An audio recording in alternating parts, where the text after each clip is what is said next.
actual issues and getting actual concessions from them.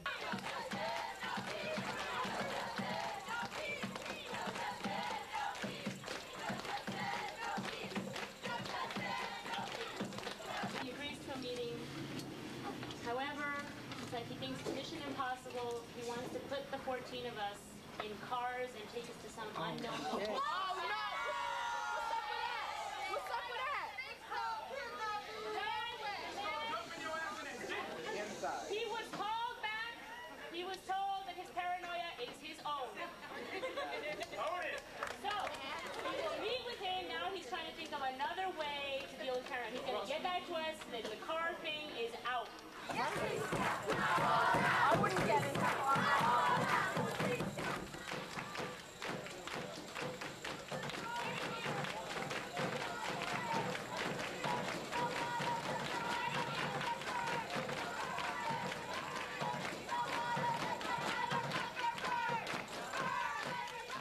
I have one caller on the line. WBAI, you're on the air. Yes, so I'm an alumni of the graduate faculty, and I was involved in the protests that took place at the graduate faculty during the Cambodia strike, airstrike. And at that time, Fanton and Everett, Fanton was the assistant to Everett, who was then president of the graduate faculty, had absolutely no compulsion of calling in the cops and closing the campus down and getting students arrested, kicking them out. So what he's doing now is consistent with his behavior going back to late 60s and 70s.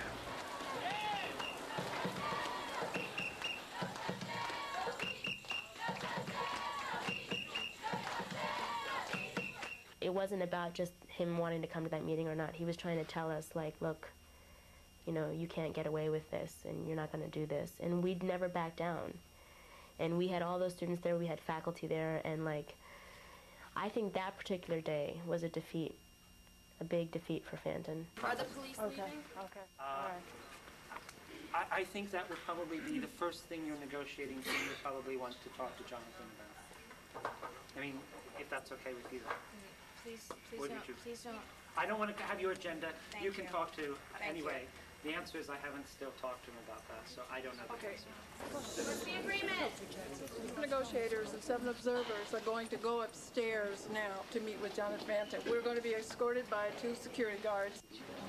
And the students can stay here in the lobby, and they're not to leave the lobby. They can't go above the floor. And then Mr. Jonathan, and we'll meet with you there. We have agreed to take Judith Walter and Joseph Perino with us. Okay? Because they were supposed to be at the meeting originally. They were supposed to be at the negotiating meeting that was supposed to have happened 5 hours ago. No justice, no peace! No justice, no peace! No justice, no peace! No justice, no peace! No justice, no peace! No justice, no peace! No justice, no peace! No justice,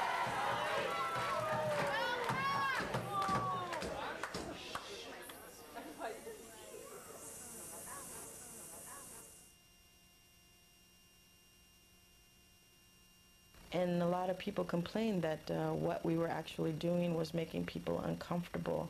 I think that for many people, however, it was the first time that they were comfortable in doing a lot of things, in talking together freely about what was going on in their place of education.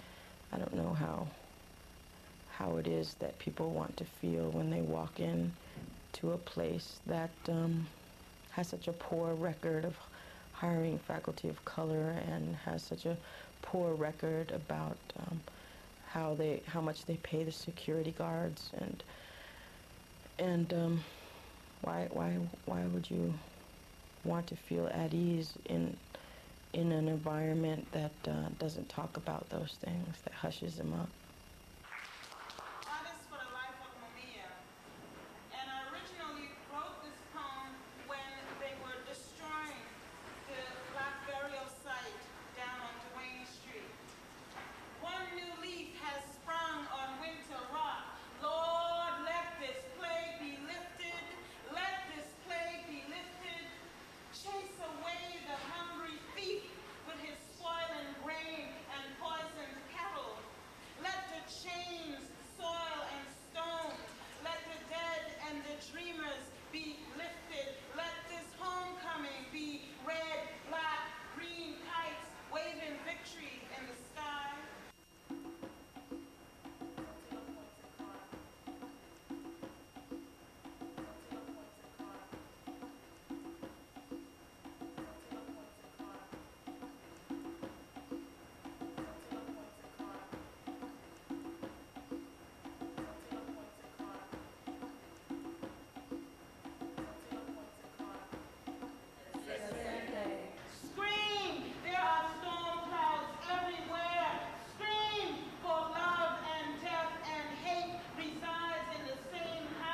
the counter-mobilization began with, we agree with what they're saying, but.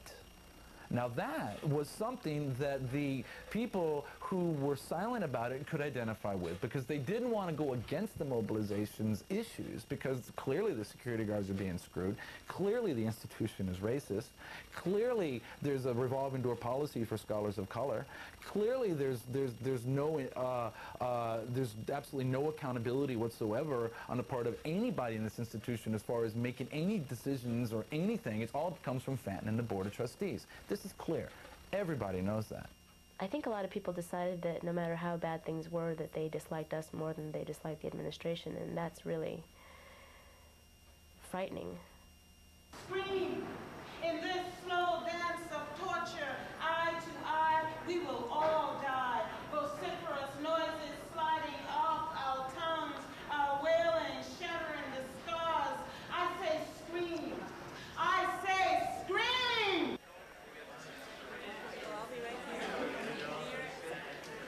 Let me first allow anybody who has comments. I realize this is somewhat awkward, but we really did not want to make this in any way a biased forum.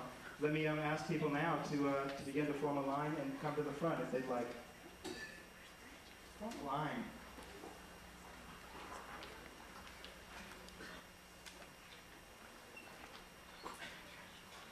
At least 24 people have spoken to me in the past few days and told me they're going to say things here, so I know there's at least 24 of you that want to come up and speak. Please don't be shy.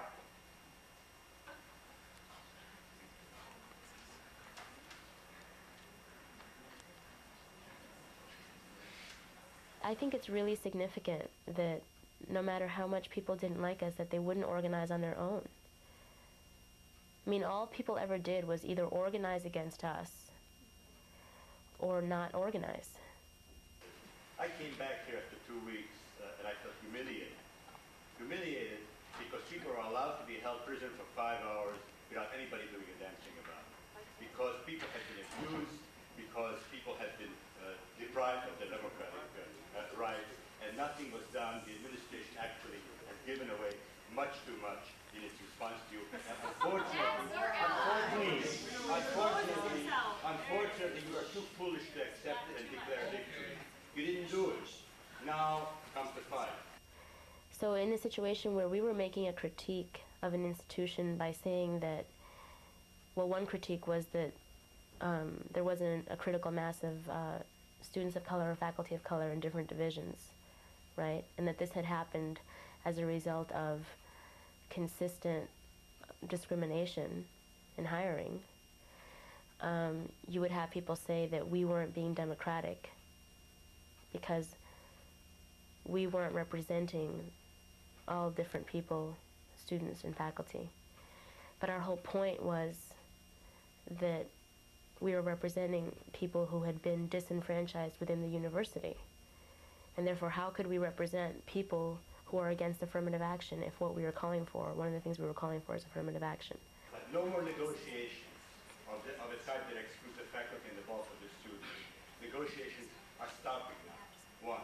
Number two, no representatives beyond this fall who are not going to be elected through open and democratic elections. The faculty is not going to sit down with you, not going to allow you to be sitting there, not going to treat you as representatives. The ASEAN data now over. In thinking about like the psychology behind what happened last year, I mean, how we watched these people become transformed by a sense of feeling of being threatened. And as far as we're concerned, you don't exist. Since time is short and the dangers of misspeaking and also of being misunderstood are great, I'm going to read a prepared text. And I thought long and hard about this because, frankly, I want nothing to do with this mobilization, and I want to explain why. The political and intellectual integrity of this mobilization has been compromised from the start, in my opinion, by its subordination to the self-serving leadership of one person, Jackie Alexander. Ms. Alexander, you will recall, has been a visiting associate professor hired at the GF for 3 years on a non-tenure track line. Some students now want her to stay here, but many of us faculty think that would be a mistake. Unfortunately, by using attitudes towards Jackie Alexander as a litmus test of this faculty's alleged racism, the mobilization has tied itself to a record of academic publication that is indefensibly weak.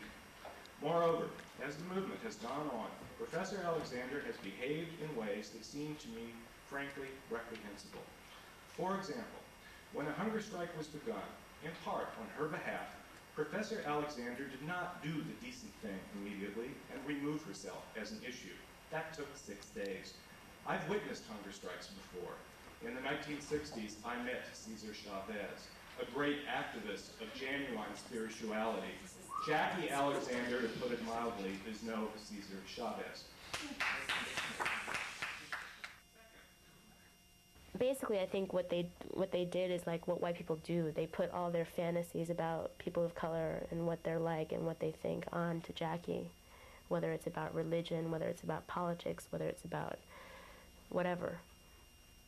And they made her into this great force of evil that Jim Miller talks about.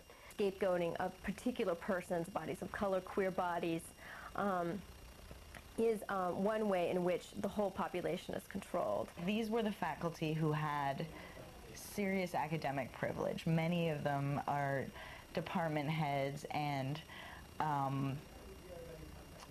or just people with tenure, people that have been here for a really long time. I would point out that most of them are white, but that kind of goes without saying when you're talking about the faculty here. It's so interesting that the same people who are resisting, you know, transformation that is premised on anti-racism and that is premised on diversifying the faculty, for example, those same people who are resisting that are also needing those bodies of color to legitimize their own position. And I mean, that's what they're doing. I mean, like when the president says, "I marched on Washington," when Jim Miller talks about knowing Cesar Chavez, it's clear how much their power and positioning depends on having a certain kind of legitimacy in relation to these issues.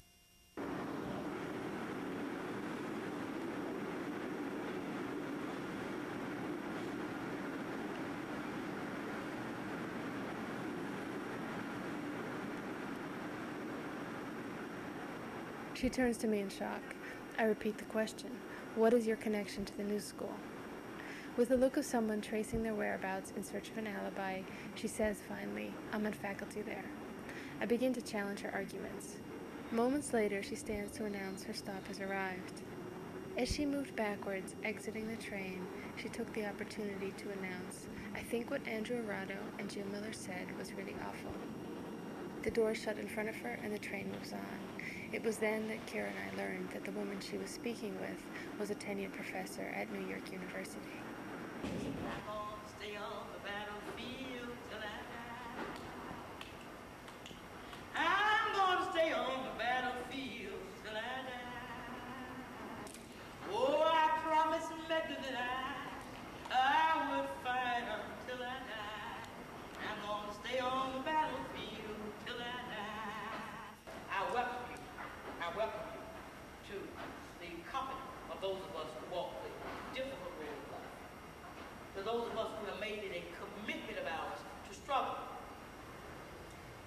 Audre Lorde. Presente. Alice Walker. Presente. Presente. Barbara Smack. Presente. Gary Lemons. Presente. Jerma Jackson. Presente. Cherie Moraga. Presente. Cesar Chavez. Presente. James Ball. Presente. Essex Hemphill. Presente. Presente.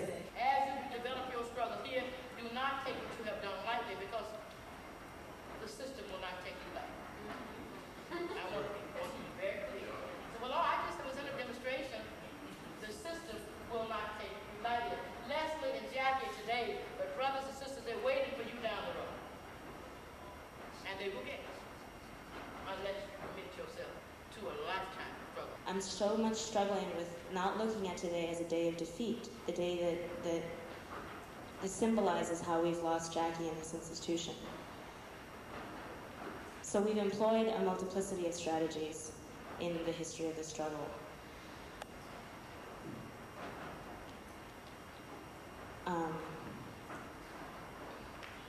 But Jackie's not going to be here next semester.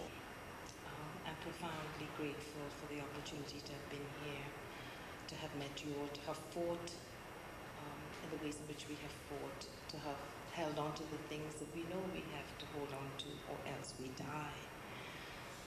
We have opted for life, and we have opted for a particular kind of living. We have opted to scrutinize the terms of our daily existence and not let others determine what they ought to be. We have said that how we love, whom we love, the way in which we love, our desires, our erotic, our pleasure, all of those things matter in determining who we are in the world. We have said, we have argued, and we have struggled over the fact that what we think about, how we think, what we theorize, how we theorize, the links we choose to make, that all those things matter for the people we want to be. We have said that we will refuse the definitions that the hegemonic has given to us, and that we will make the very connections that they want us not to make. We would make the linkages with security guards, we would make linkages with clerical workers, we would make linkages with part-time faculty. We shall make those linkages, not only because they are morally correct, as Coley has so eloquently pointed out, but also because the dominant does not want us to make those very linkages. We will struggle across the very boundaries that have been constructed to keep us apart. And we will insist on struggling across those boundaries, primarily because they are the ones that keep us apart. This far, but very leaning on each other, trusting each other's words.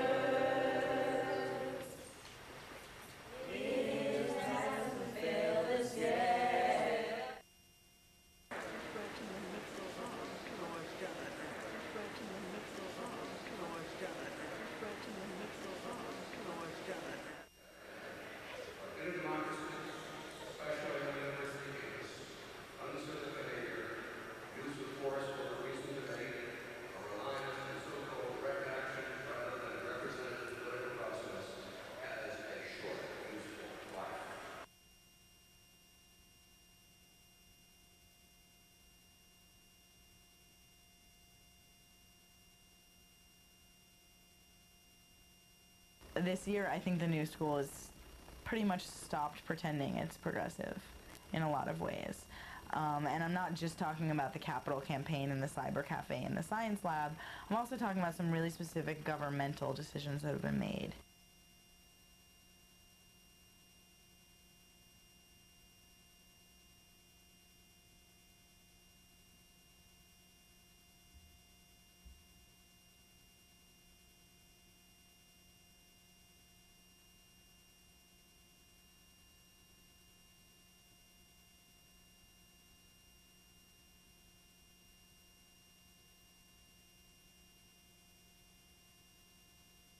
People are getting reprimanded. You know, I didn't get a job because I was told to my face that I didn't get a job within the university because of my political activism. I mean, which has huge implications for how dissent is, you know, what is legitimate in terms of how you treat political dissent in this country.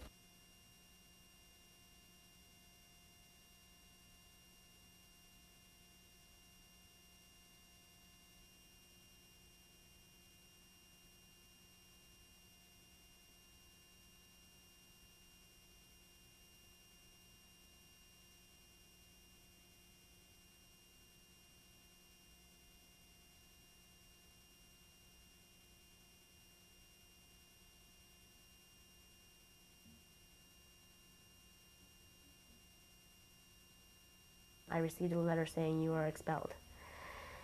When I know countless other people who, you know, sometimes they're told to take leave of absence, or they're put on probation, and all kinds of things happen, and all kinds of letters are supposed to be issued, and all kinds of conversations are supposed to happen. And with me, none of that happened. They just gave me one letter saying you're expelled.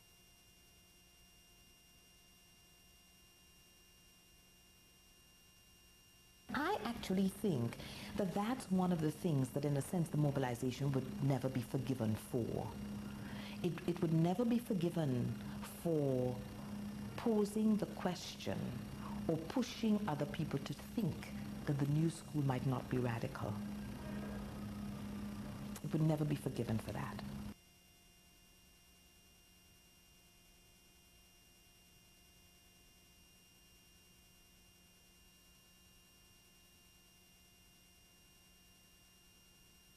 One does not like to think that one goes to a school where they call in the state apparatus when there's dissent, where they eliminate a program when it's a site of critique.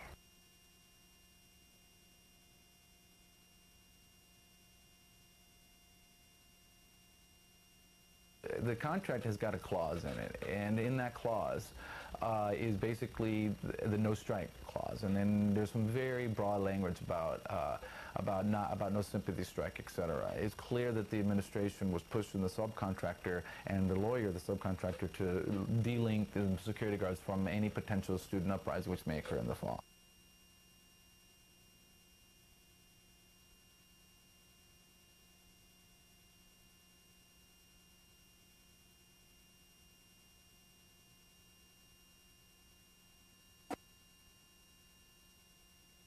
So what's happening now are that there's all these searches are in process for faculty of color. And so one of these moments where I see this reconstitution happening are at these job talks that these potential faculty of color are giving. Because what's erased in those moments are that even getting faculty of color to come give job talks at the new school is something that we won, is something that we had to fight for.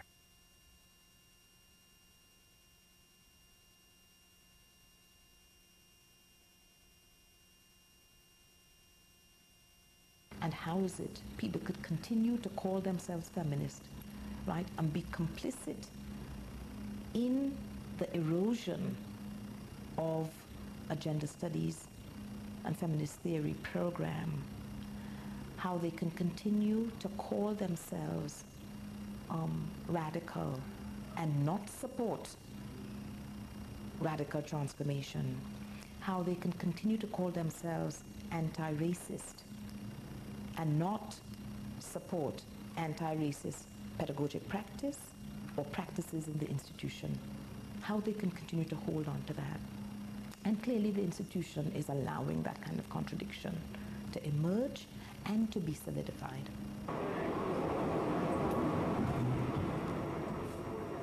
And so as the university struggles to put into place mechanisms to silence dissent, and individuals struggle to narrate themselves into the history of these events, I'm left wondering about my fellow white woman subway sojourners' imaginings, and about the moments we choose to speak and be silent.